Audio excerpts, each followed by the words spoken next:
one of the key cards from Savage Strike for this deck. Exactly. Allows you to draw 2 cards from the top of your deck.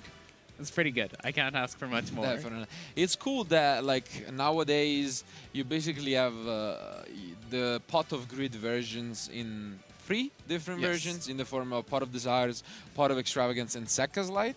Yeah. And you can see that basically every deck is able to have that to an extent, depending on their matchups. So in this case, Dale is playing, of course, Extravagance because it's a chop deck, while with Sergio, he has Sekka's Light because he's playing on a full monster. Yeah. But they all have their own Pot of Greed, which is fair, I'd say. It's really interesting. It's these versions of Pot of Greed give you a deck building challenge, right? And you say, this card's a really strong card. It allows me to draw extra cards. Is it worth the cost? And these guys both have said yes. Exactly. I'm fully on board for that. The other important card that we've seen from Savage Strike for Dale's deck is, of course, the highly anticipated Subterror Guru. Yeah. For people who don't know, Subterror Guru, when it's flipped face up, lets you search a Subterror card from your deck. And then it can also target 2 face-up cards on the field and flip them face down again. And that's really important. It means that suddenly Hidden City searches Guru, and then you flip the Guru down, and you flip it back up again, and you're able to either search Final Battle or Fiendas. Final Battle meaning that you have more interaction with your opponent, and Fiendas giving you a negate. Essentially, it's a +2 on his own. So and he does open it. So as you said, he's going to search for the Guru. We can see he has the Fiendis in hand already, which is the end trap of the deck. Yes. So he's probably going to search for the trap, which is Final Battle. He is playing 1 Umastrix, which is pretty common, which is something that he could search there. Umastrix, when one of your cards is flipped face down, it'll be able to summon itself. Exactly. But obviously getting the trap here at the start of the game is a lot more beneficial. Yeah. For traps, he has the obvious Solemn Core, Solemn Brigade, as some call. But Danko is summoned, though. Alright, so... Danko kind of stops as being and an you can issue. see the regret in Dale's eyes for not flipping the summon limit in the initially in the standby phase. And that's the reason why the die roll was actually relevant. Because if Dale knew that Sergio wanted to go second, maybe he would have thought about Danko. Yeah. And he would have actually flipped it. And we can know the summon limit is amazing against this deck. So we see Thunderbird come down, and we see it discarding Orcust Nightmare. Orcust Nightmare is another new Savage Strike card. Yep. For people who don't know, Orcusts actually appeared in the previous set, Soul Fusion. But Nightmare is what really enables them to be a powerful deck. Essentially, it's the second legal target for Nightmare Mermaid. And it's such a great engine. I'm actually in love with it. Essentially, anytime you get to a Link 2, you summon a Nightmare and then you go into Mermaid, and it gets you up to a Link 5 or more, depending on how many Orcust cards you have. So it's really good for going second, because the only limitation is you can only summon Dark for the rest of the turn. But all the good Link monsters are Dark, apparently. So Bottle Sword, Summon Sorceress, Bottle Load, all of them. So we see going into Phoenix first, popping the Hidden City. Yeah. I would let that through. I'm probably going to just negate the Mermaid effect. Yeah. Because we don't want the opponent finding way into it. That said, if the player was not playing Cerberus, then you could negate the Phoenix and keep them off the ability to access Mermaid. The thing is, Mermaid is not that relevant at the moment because he already has the Nightmare in Grave. So it drew naturally into it. So if you don't know this deck at all, you should always try and focus on negating the Nightmare Mermaid from summoning the Orcust Nightmare. But in this case, he hard draw it, and it means the Mermaid is not a top priority. So Fiend, for people that don't know Fiendus, let's show it real quick. Basically, it's an Antrop. You just need to control a Subterror card, and then he puts that face down and it negates any card that your opponent activates. So it's quite a powerful tool. So we discard Sky Blaster. Yeah, we're activating Fiendus here to negate the Mermaid and destroy it. So the relevance here is Sergio has already used his normal summon, right? And now he's after going from a Link 2 into a Link 1. And that's being negated. He is now going to send his Heart Power. Yeah, he can go for the basically for the regular combo. Yeah. And that's the crazy thing about this engine is that you can play one Orcust Nightmare, one Harp Horror, one Symbol, and one World Wand, and that's like an engine in of itself. The really cool thing is the fact that part of the combo lets you bring back your Link 2 for the Orcusts, and so you're getting kind of an extra free material as you're comboing up. It's such a good engine because, I mean, it's very easy to access, and it's actually exploitable going first as well into the rank up Phantom Knight combo. So we saw that that was the strategy for YCS Chicago. Sergio is not playing Phantom Knights, not even in the side deck. So he just wants to commit to the going second and not TKing plan. It's kind of interesting because Shade Brigandine is a really strong card, even if you're not wanting to go for the combo. What's your thoughts on that? Would you? I mean, the thing is, he's playing the Sekka's Light, so that has to do with it, because we gotta remember that Sekka's Light doesn't say for the rest of the turn, but it says for the rest of the duel, which is actually something super relevant. Yeah. So we're linking to. We see our Orcust link. Sure. It's gonna come up in a moment. And also, something that I absolutely adore about the Orcust cards is for anybody that's been following along since Code of the Duelist, they're part of the World Legacy storyline. And so you can see all of the characters progressing through that. Yeah. And that's something that I think is really cool about these artworks. So yeah, he upgrades into Unicorn, getting the Guru back into the deck. And now that's a huge deal, because even if he wasn't able to OTK, Danko is locking the face downs, and there are not many monsters in the Subterror deck, honestly. The main win condition is Guru, and that's about it. So he does have the Archer, though, which is basically a Mystic Tomato for the archetype, except you can also set the monster, which is huge. Unfortunately, it only summons in defense, whereas Tomato does summon in attack. But it does mean that if he isn't reduced to 0 on this turn, which isn't looking likely, then he will have plays for the following turn. He is still under Danko, though. He really needs to find a way to clear that. Yeah. Because otherwise, not much is going to happen. His ideal draw here is very much Extravagance. Definitely. And Eden City would help as well. So Sergio is not able to OTK due to Fiendus negating one of his combo pieces. Yeah. And now let's see what Dale's draws. And seems like he only sets a monster. So this is presumably Archer. Yeah. So what interaction does Sergio have left for clearing this face-down monster? The freshly drawn Wyverbuster does help. That's a pretty good card. Yeah. Wyverbuster and the Black Dragon. So you have White Dragon, Wyverbuster, and Black Dragon Clap Serpent. Yeah. And these cards are crazy. They are. They came out, I believe, Primal Origin or around then. Yeah, a lot of years ago. And they've only, since Links were introduced, that's when they really started seeing value, because suddenly we have a way to remove them from field. Exactly. And they just are a Link 2, essentially. No summons to get 2 Links for the value. They shined for a little bit in the Synchro but then not as much as now. Now they are literally like incredible in the Titan Dragon deck and here. Yeah. So Bomber is summoned, and he wants to make sure that he doesn't summon next to his zone, because otherwise that would be so Bomber attacks. Catastrophic. It does damage equal to the attack of the monster. What I'm thinking is, can't he just summon in front of him now? He can. He can. He did not play around the Archer. Wow. This is massive, because it means he can set a Numistrix. Yeah. Blow up the field. No, he doesn't want to set Numistrix. Because... I mean, he's gonna lose his monster regardless, but he doesn't really care, because he's gonna leave only Bomber on the field. Yeah. And then he's all his traps are online. Yeah.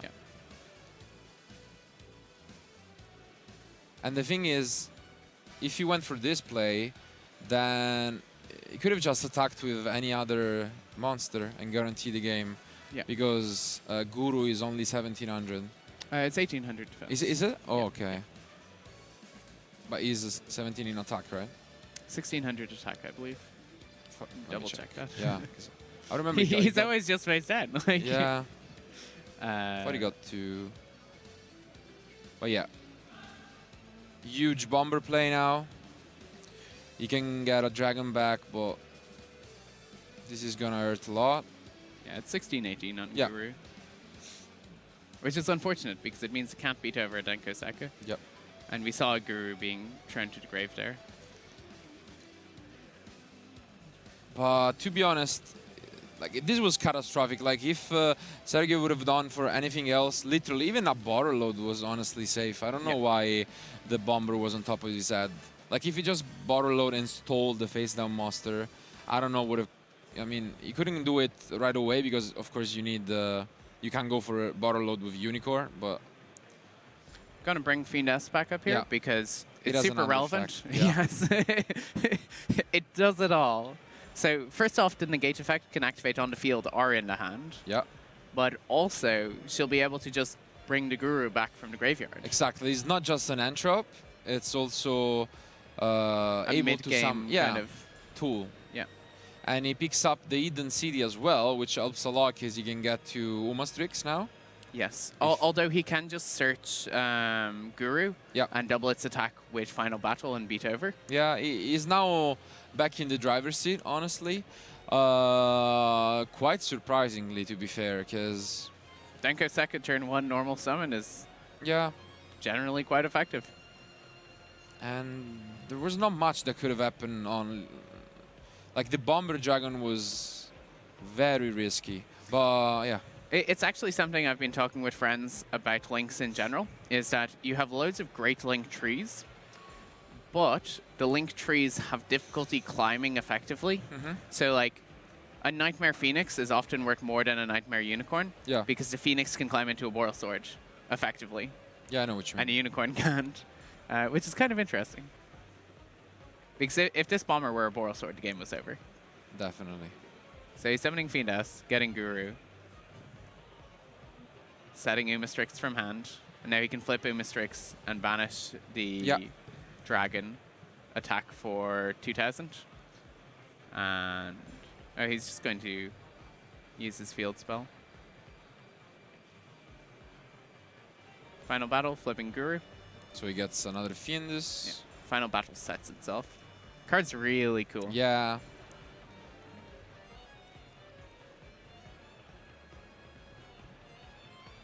Yeah, Subterror Final Battle is kind of the heart and soul of the deck. Like, this is a deck where every card in your deck is trying to be Guru, and then Final Battle lets you turn Guru into your win condition. It's kind of a unique card. I think the only other card that works like that was the Scrap Iron Scarecrow? Yeah, the one that negates the attacks. And this one has 4 different effects, so depending on the situation, you can actually choose whatever is more beneficial to you. And incredibly, even with just 700 life points back, seems like Dale completely turned the tables and is now in the driver's seat because he has a negation, he has the summon limit, which we know is now going to be super relevant. That's true, though. This means that we can try and access Yazi here. Yeah, but summon limit is ends just going to game. be too much. So, wow, that game 1 for Dale. It went in a really weird way because Denko Seka was definitely really, really good. But at the same time, to be fair, if Dale would have thought about it more and just flipped the summon limit in the draw phase, then this game could have been completely in his different. favor anyway. Yeah. Yeah. I mean, again, there wasn't really any reason to flip the summon limit. No, If your there opponent was wasn't. playing Sky Striker or Yeah. anything like that, you want to hold it. Definitely. So can't blame Deo. And now they're gonna be looking at their side decks. So as we said, Sergio doesn't really have a different game plan as other Orcust players. So usually just wants to go second. And he has Red Reboot, which is of course a huge tool in this matchup. Along with the Dino Wrestlers. I think the Dino Wrestlers are probably one of the best cards against Subterrors, because you can just push over the Guru, unless, of course, they have the final battle. Then it's still an issue. But even if they have the final battle, you can destroy it or you can destroy the Guru. Exactly. So But can they just use it in the damage step then? they can use it in the damage step to deal you damage. So it depends if they searched it, of course, but I mean, it still somewhat forces it. And Pankratops is still just, it's an extender worst case. Yeah. And it just does so much. It is a really versatile card, and the cool thing about it is that you can choose whatever you want to do with it, if pushing damage or just using it as a mystical space typhoon. So it's a really good card. On the other end, Dale as pretty good side deck. Do you think he's gonna expect to go first now, or?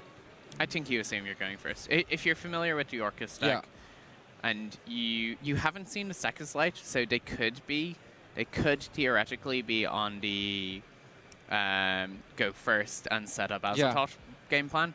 But the problem with that is if you're doing that, you're unlikely to be maining Denko Sekka. And also, it's unlikely that you want to go for that against Subterror. It's not like Azra is amazing against that deck. Yeah. So if that's the case, then we can expect Inspector Border, which is huge against the deck. So let's see how it goes. Okay, now the question is, will either of them see their Pot of Greeds this game? Yeah, and we talked about Pot of Greeds and we didn't see any of them, which is crazy. Because, like, as we saw there, the decks were pretty good, but that extra one card of advantage is really big, and especially for the combo deal damage decks like Orcust, having the extra shuffle back from Sekka's Light can be relevant as well, like with your white and black dragons and some other cards like that. Yep. Okay, we're waiting for the hands to load in. We have... Okay, Danko is there again, even though the second Danko is not as effective as the first, because if there are floodgates, I'm pretty sure Dale is going to flip them right away this time. And Dale is playing 5 floodgates. Yep. Which is a healthy amount. It is, but do you think there can only be one is good in this matchup? I don't think it's particularly like they it's not great. So there is a chance that he just sided it out. It stops the Orcust combos because you can't climb into your legs. But you have to wait for a little bit, and you have to flip it right away because of Danko. So I don't think I'm a big fan of it. Because like if you flip it right away, then they can easily go into Phoenix on it if they want. For sure. So I mean, take out there can be only ones to play like borders. Yeah. Seems like the obvious choice. I mean, if you think you're going second here, then you bring in the Ghost Reapers instead. Yeah, you don't know what to expect. The thing is, the Orcust engine is quite small. So to be fair, I've seen decks with like Trickster cards in it even, which is called the Field Spell deck, we could say. We have seen even the ABC deck. So I don't know. There are a lot of options for the Orcust deck. And it depends on how much they'll test it against it, because you might even side in evenly matched, not knowing what to expect, or the Dino Wrestlers, you know? Yeah, I think doing either of those things would be very much incorrect in the scenario. I agree.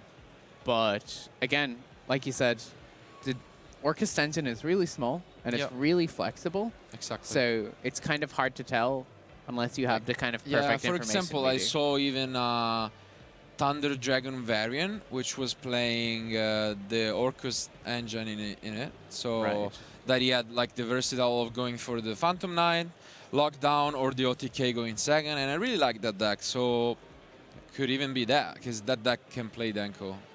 And in Chicago, Ed was actually maining the Dankos. Yeah. So, and I mean, we see the Dankos main too. Yeah. It seems like the main deck is pretty much the same. He just changed the side deck strategy. The one thing with main deck Danko is it means you have less access to the 2 card-ins to your Nightmare engine. Yeah. So there's some like cute things that you can play instead. You can play things like engage into Hornet Drones. Yeah.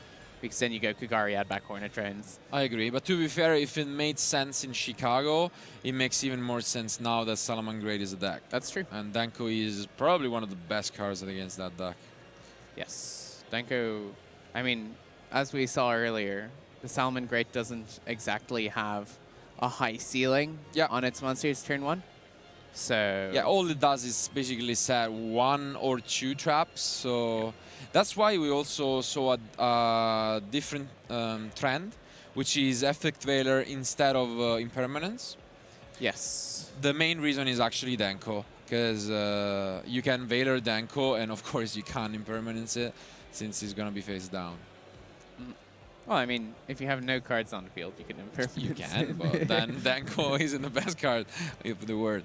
So You Veiler to Denko, so then you can impermanence their other cards. exactly. We're starting off. We have Pot of Duality. Not quite Extravagance, but still a pretty good card. Yeah. I mean, getting to choose what you want in the Subterror deck can be super relevant, especially if he sees something like a Summon Limit. Summon Limit or any of the Solemn cards are really good for kind of giving him a strong position here.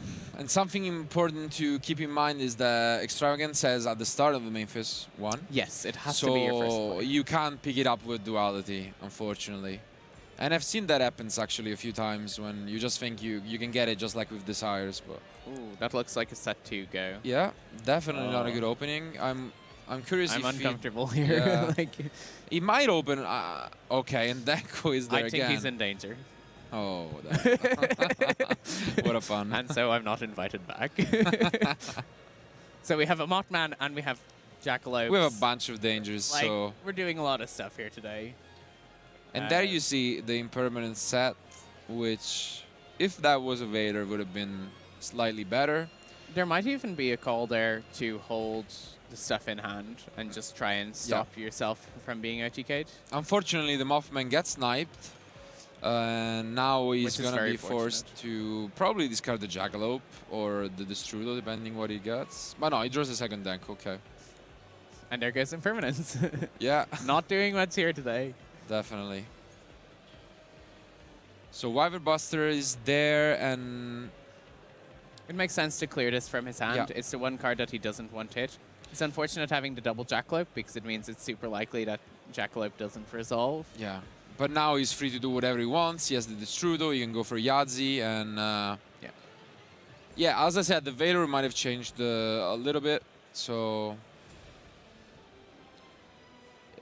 he should be able to go for the usual Buttersworth. We have a Ghost Reaper and Winter Cherries in hand. Okay, This could stop stuff. yeah. But let's check what targets does he have. I'm surprised he even sided that in. So he has ABC Dragon Yeah, Buster, which is not relevant here. Oh, okay, he has all the nightmares, I guess. So the thing is, He also has Summon Sorceress and he has Boral Sword. I'm probably Yeah, just waiting for Boralsword, Boral Sword here and just hope that it's enough to not yeah. lose. But I'm pretty sure that after seeing this, Dale didn't expect to go first. Because this doesn't seem like the type of card you want to No. put in. Well, honestly, you often end on just Guru in the deck. So you can get away agree. with cherries. But then, do you really want to Ghost Reaper Ooh. or Buttersworth? Effect failure. Okay.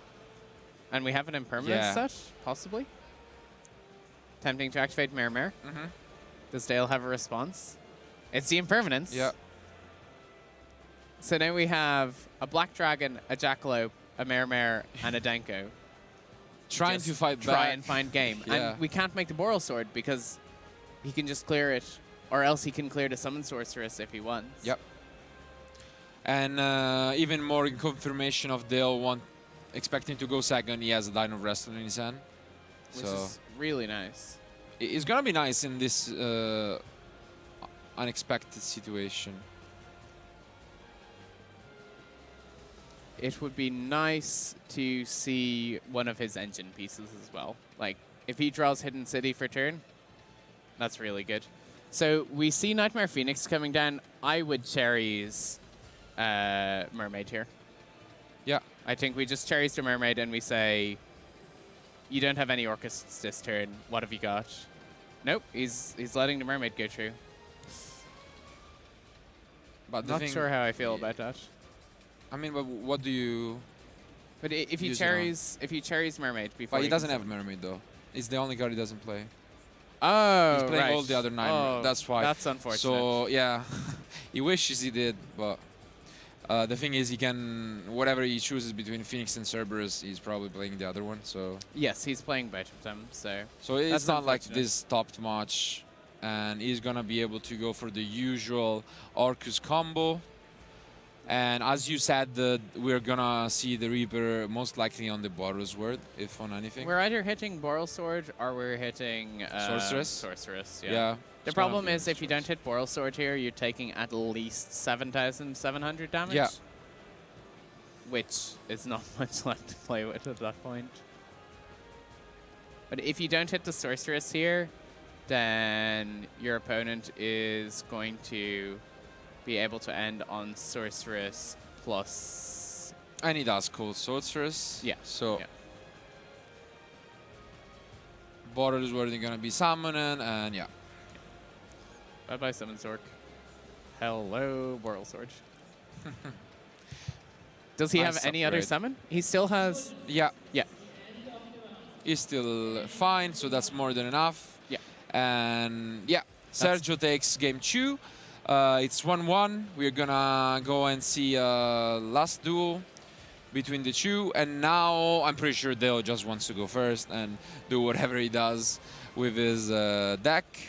Again, it's kind of a strange duel in the sense that Dale probably didn't know much about Sergio deck, and he thought he was going second. Yes.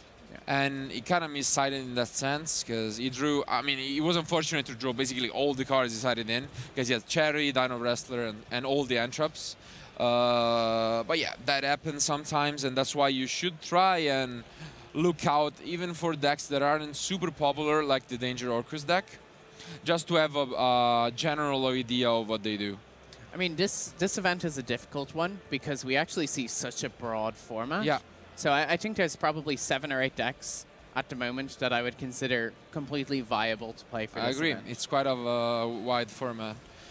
And as we approach game 3, we have a little bit less than 15 minutes left. That's So plenty of time. it should be plenty of time for the Danger deck, honestly. Yes. Yeah. So you're thinking here, Dale's going to go first. He's just going to Yeah, for go with sure. his strategy. For sure, because honestly, like, it didn't work out in game 2, so I don't think he wants to go second on purpose. Yeah, I And mean, the only scary thing is something like evenly matched, I guess. Yeah. And Denko Seka. Denko Seka is a good card, but I just saw that Sergio sided out Seka's Light. Do you think that's right, with only siding 3 reboot? I think honestly, you can reboot your opponent during your turn and you can OTK through it.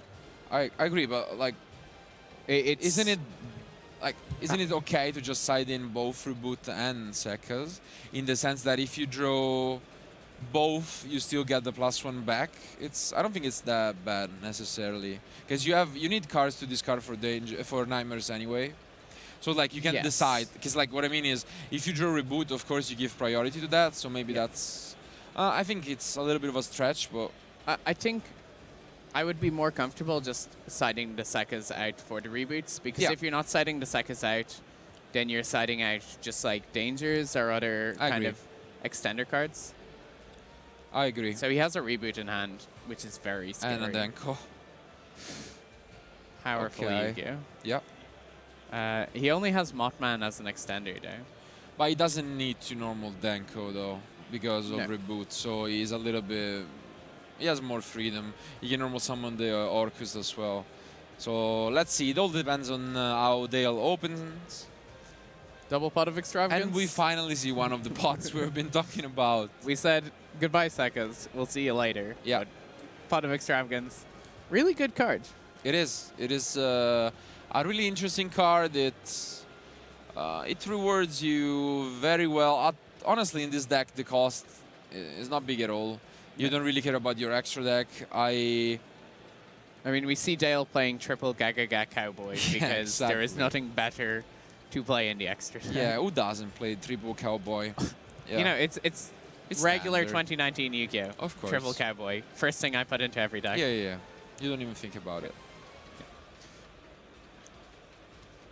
Yeah, extravagance really makes this deck very interesting. The only other extravagance deck that I've really been seeing lately is Altergeist. Yeah. I think of the two, Subterror I'm more comfortable with. Yeah. I find Altergeist... Subterror is much better at getting Guru than Altergeist is at getting Multi-Faker. I agree. I mean, and the extra deck actually matters a lot more for Altergeist anyway. Because at the end of the day, they are an extra deck, so... Yes, if you banish all of your Hextias, you are quite sad. Yeah. Or even stuff like Link Rebo to go into Meadowseek right away, so... So how does it feel shuffling your opponent's extra deck?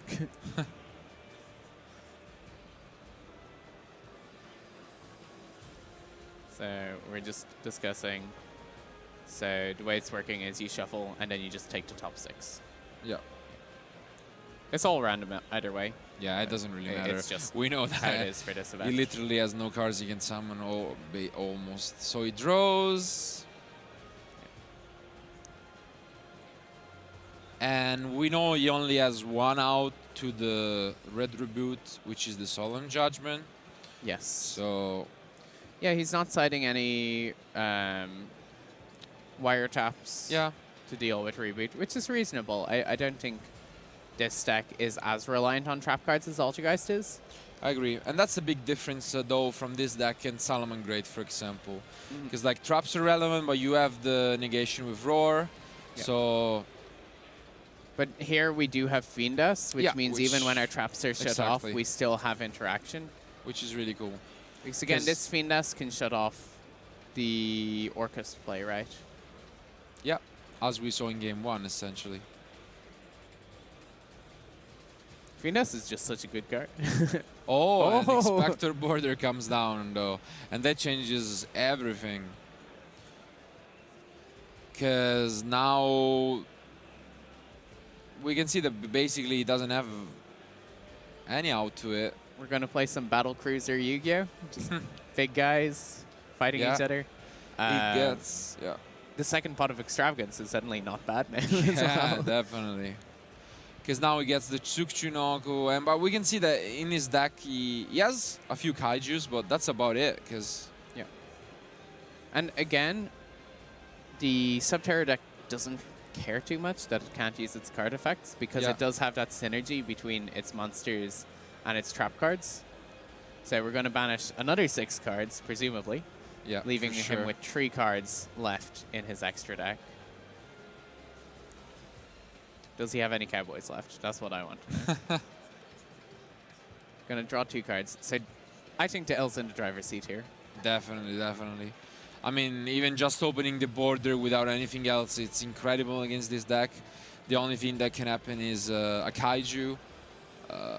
And I think a Kaiju is the only out. Yeah, the only other thing they can do is like set the Jackalope, because he's 2,000 in defense, and try and stall for a little bit, but that's about it. Pankratops is... yeah, Pankratops would work very well, but unfortunately he doesn't have it. But it's something he could theoretically draw. Yeah. No, in this scenario, I was just talking in general. Yeah, that would probably be one of the best cards. And Dale's just doing everything you want to do with Subterrors. He's drawing a bunch of cards, he's searching everything, he has a big border on the board. Like,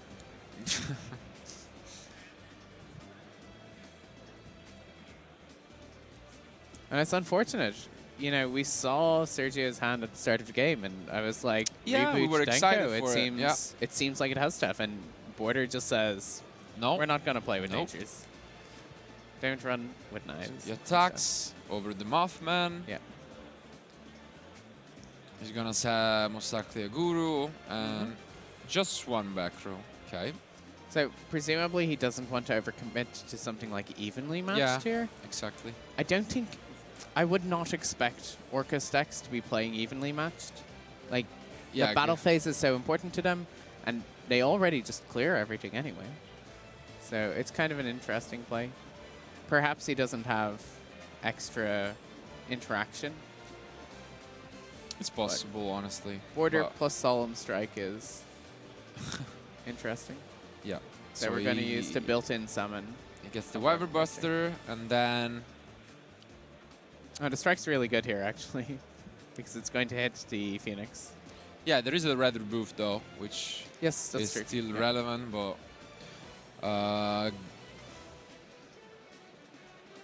I mean, I don't even think you use the Phoenix, don't you? But you just hit it on summon, right? Yeah. I meant you would just go for Unicorn, I guess. Because how do you do with Border? Yeah, that's true. Yeah.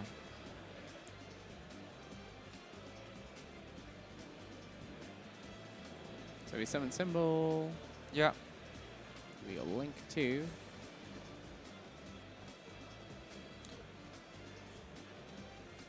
Do you think you should have actually summoned in attack position, unless that's the second border, so that if he deals with the border, he has the Fiendus online? I would have. I think I would have summoned Guru and attacked directly. Because you have your field spell, so even if your opponent has a monster, you just negate the attack with That's what I'm saying. Because like, it's not impossible to deal with the border once you get something in the grave, because he plays a bunch of dragons, Weather Buster and Collapse Serpent, so... No, I think summoning an attack mode was definitely the play I would have taken there. We're using our effect to search a dragon. So we're climbing into a link tree. Yeah. We're going to see the strike on the unicorn. And then the red rebuff. Yeah. But now time also is an issue. There are about 4 minutes left. So Sergio has to speed up, because red rebuff is going to cost him a lot. Yeah. And he also has the issue that even though he'll win this trade, he's still very far behind in terms of board and development. So, like, you know, Dale has drawn a bunch of cards. His deck is doing what he wants it to do, whereas Sergio is still trying to kind of find traction and get his engine going. For sure. Border definitely has not been helping him in doing that. No, and I mean, even if he gets rid of it, by paying so many life points, then he gets a trap with the reboot, and he has all his Subterror cards online, which is a big deal.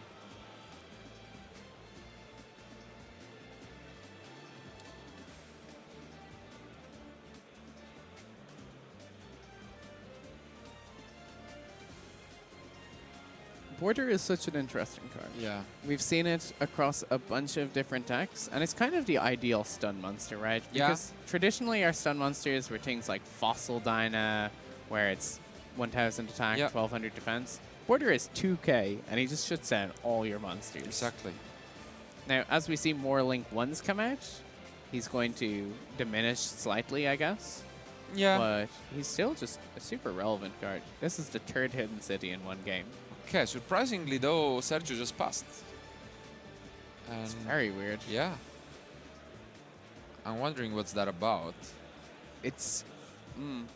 don't know about this, because now Dale can activate his Guru under border as well. So he's going to get a search. Yeah. So he'll have a Fiend S live. He has another Fiend S in hand already. Yeah. So he could just search another Final Guru. battle? Yeah, Final Battle is really good. And now he can just clear the board, and Sergio is going to have to use his other Wyvern Buster just to get a monster on board, so he can actually use effects next turn. So we're killing the Black Dragon. Yeah. We don't have any banished Orcust cards, so we can't even use the Link's ability. Once we do summon a Link monster, however, we'll be able to use symbols to bring back Galatea. So we can climb up into a Link 4 as the Orcust player here. Yeah. Because Galatea can be destroyed, right? By battle. If yes. I think. Yes. So he's gonna keep Galatea, but now time, there is only about a minute left, so he's gonna be quite close. I think our numbers aren't displaying correctly here. Yeah, I of course, he's not at 200. He's lost 200 life points. We should get that fixed very quickly. Yeah. So 7,600 to 8,000. I mean, it's looking pretty close. I think it's 78, right? Not 76. 78 cents, right? Okay, Danko comes down, and now there are only a bunch of seconds left. There's an effect failure and in Dale's hand. Yeah. The Veiler is super relevant now, but he also has the Guru other effect, which puts the Danko face down. That's And Dale's monster effect for the turn, though. Yeah. Which is important to remember. This means Valor is no longer alive. now Sergio has to hurry up.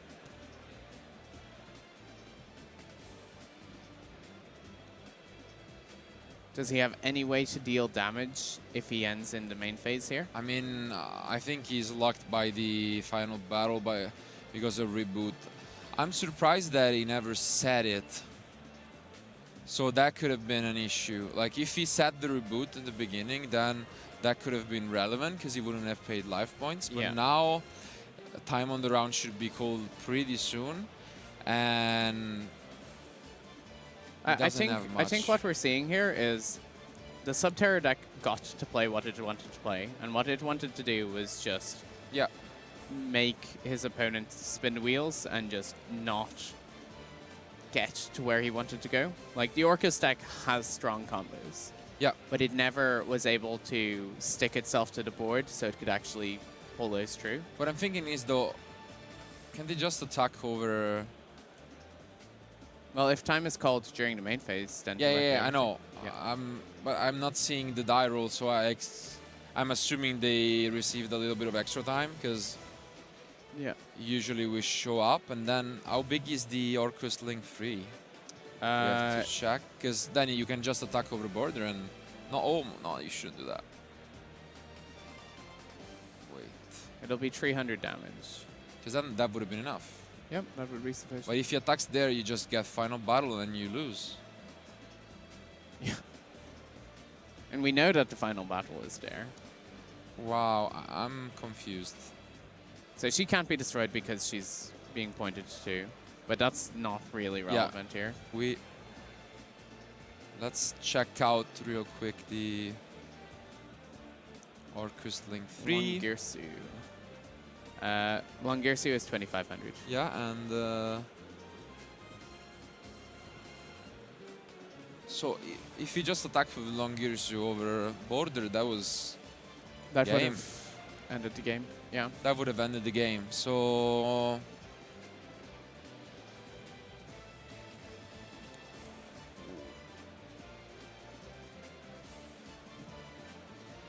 we're attacking Guru. Yeah. Effects have already been activated. But now,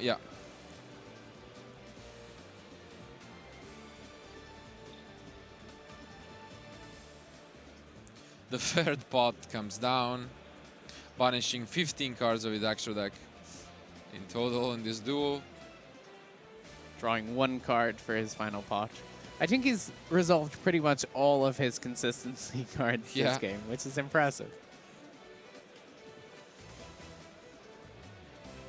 Just double checking with our judges to see how much time is left on the round, because these guys seem to still be playing. Yeah.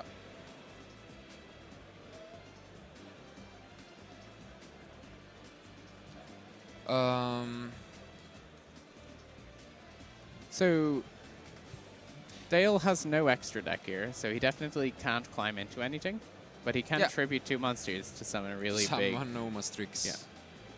So Umastrix can do damage. I think I would have set Umastrix, because you could set Umastrix, flip it with your field spell, and then banish get a to Longirsu. Exactly. Can Longirsu be targeted?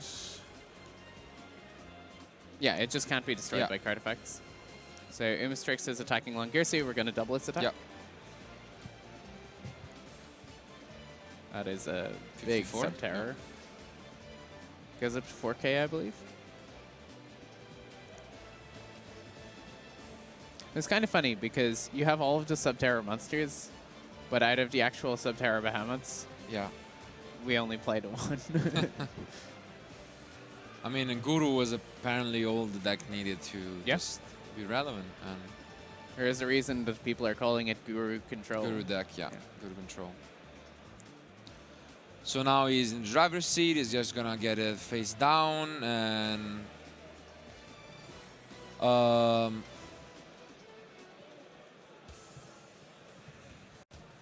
I mean, we flip summon limit. Realistically, reboot is the only thing that's going to change the match here.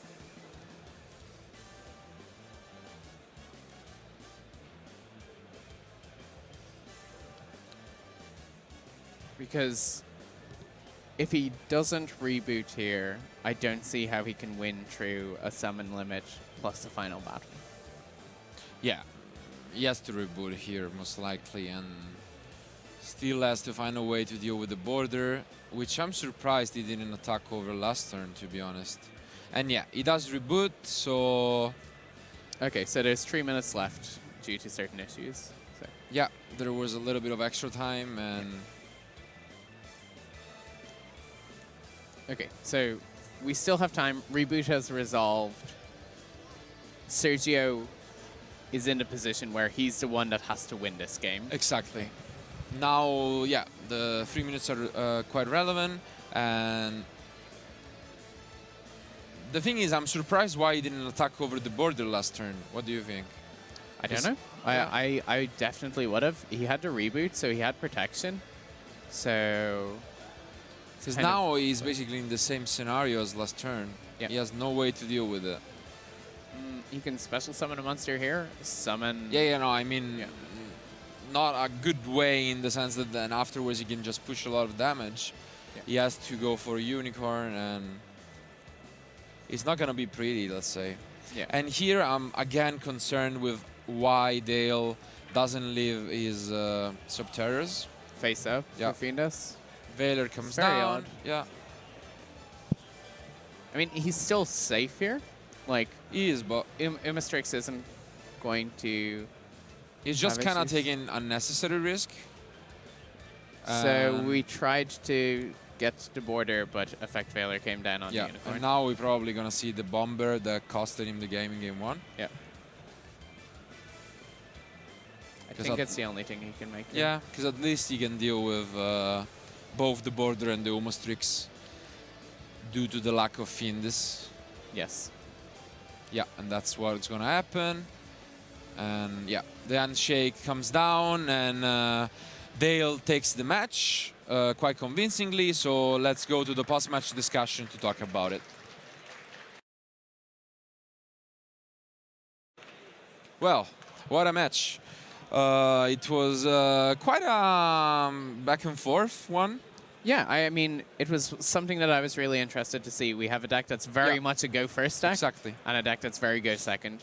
And it's crazy because, you know, all 3 games, Sergio saw his Denko Sekas, and it just wasn't enough in this matchup. Yeah, I feel like there were a few weird scenarios in the sense that game 1, the Denko came down, summon limit wasn't flipped because, I mean, it's game 1. You don't really expect Denko in the main. And the game seems like it was over. Sergio was basically just going to attack for game. But then he decides to go for a topologic bomber, thinking that the set was obviously Guru, but he forgot that Archer is a card. Yeah. So And it's a one-of in the deck. yeah. Like, it was crazy. You can't blame him too much, but sometimes it happens. So Archer completely changed the duel, and with only 700 life points back, Dale takes it. Yeah. Then, yeah, in game 2, it was a little bit more of a predictable, but it's also quite back and forth. I mean, game 2, we saw Dale cited for going second, ended up going first, and just didn't have anything. And that's the beauty also of the game. I like to mind game my opponents a lot, specifically with this kind of scenario. Just change them, let them go first, or you pick second, whatever. And that basically what happened, because he drew a bunch of cards for going second. They were useless, and then we go to game 3.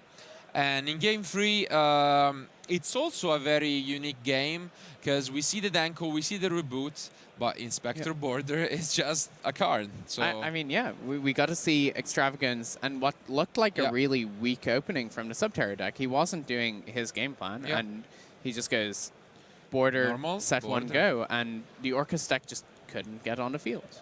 Yeah, he tried again. There was a turn where he was trying to deal some damage, but I think there was never really a point where we thought Dale was going to lose the game. Yeah. And congrats to him. I'm sure we will see more of both of these guys' deck during the day. Yeah. So let's just go back to Ollie for the interview. Yeah, welcome back to the main event stage. Here we are with our winner from round number 3, the most relaxed duelist in the entire venue from what I could tell going into the match. Congratulations, Dale. Thank you very much. Well done. it seemed like the first and the third duel, basically your deck was doing exactly what it was supposed to do, right? Yes, definitely. But the game 3 was a very strange game. Like, I drew theoretically all of my field spells, which you can activate one per turn, and same with Extravagance. It was like, okay.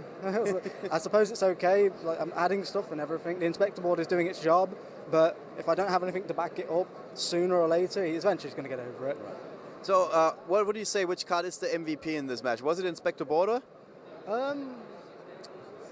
No, actually, it was the game 1 to the Nemesis Archer. That was the game 1. I think if it wasn't for that, I'd have just outright lost that game 1. And then the Inspector board was just there. It's like, oh, hello.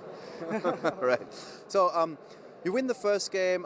What's happening in your head? Are you feeling like, okay, I got this now, or are you still like, okay, I need to be careful that I don't get ahead of myself? No, be careful. Don't overexcite yourself. You know, just relax. Remember, there's still another 6 rounds, so just relax, take it easy, and try not to overthink.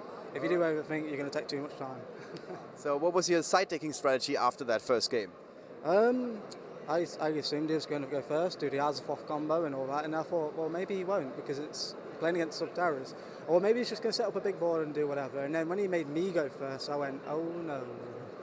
And to be honest, my hand was really good going second, but he made me go first, and I was like, well, okay, yeah, whatever. Yeah. Fair enough. Well played to him, very well played to him. Right. So yeah, exactly.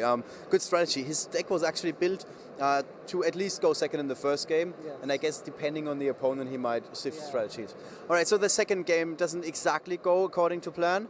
What do you do then after the second game? How do you mentally prepare, and also what do you do in terms of side decking for that last and final duel? Well, my side deck's obviously, it's either I'm going first or I'm going second. Like, majority of it's going second because a lot of the cards in my main deck is going first, and half the time I'm going second.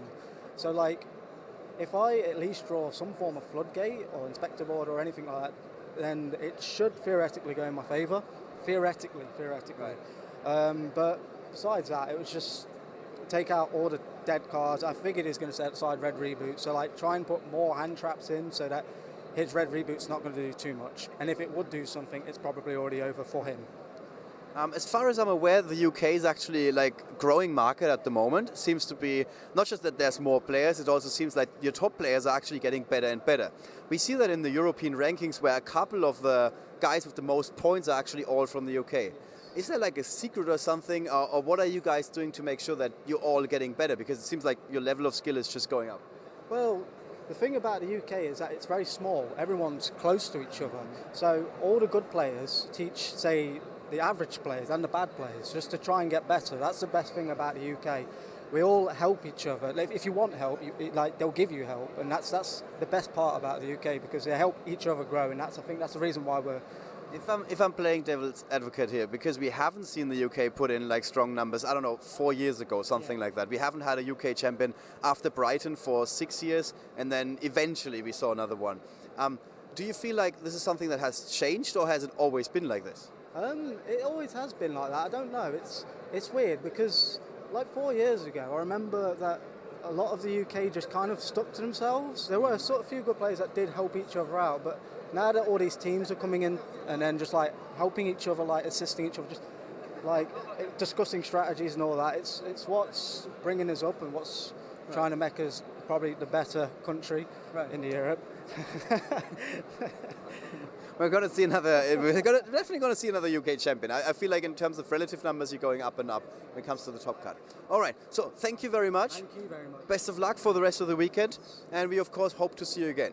Guys, we're again seeing some movement in the venue. That means that apparently the pairings have already been performed for the next round, or at least it seems like we are very close to getting there. So we're going to try and find another feature match, get the deck list of the players, get the players in. All of that takes a little bit of time because we have so many guys, and the deck check just finished sorting all the deck lists by alphabet because it's so many players. The final count, in fact, is the first time I can tell you guys on the stream, 2,838 players. That is more than 450 than the previous record, and the previous record was set in Utrecht where we had special prizes. So absolutely crazy.